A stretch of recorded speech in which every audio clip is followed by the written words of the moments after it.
Кај Преспанчани се повеќе расте интересот за развој на руралниот туризам. Засега сите активности може да се оценат како пионерски чекори. Услови има, но засега нив ги користат најмногу жителите од Брајчино и Љубојно. Она што најмногу недостига за развој на овој вид на туризам се сместувачките капацитети. Сите преспански села, Брајчино, Љубојно, Дупени, Стење исто почна, во Претор имаме исто, во Сливница има луѓе кои што почна да ги издаваат своите кутички.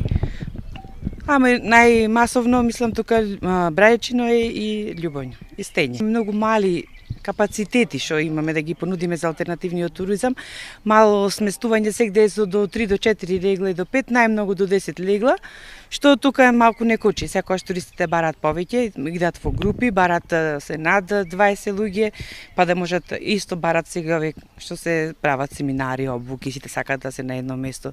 Тука можностите не се малку, затоа што имаме многу мал сместувачки капацитет. Постои интереси кај туристите за посета на овој регион и она што најмногу ги интересира е традиционално подготвената храна. Па од прво тури печи, да го речеме, или ѓомле за некој на други јазици, мислам други подрачја. Потоа зелници, мазници, печива, сушена риба, скобус, циронка, пиперки суви. Мислам, можете тоа се да го видите. Во оваа насока општина Ресен ги прави сите напори да им излезе во пресрет на оние заинтересирани лица што сакаат да се занимаваат со ваков бизнис.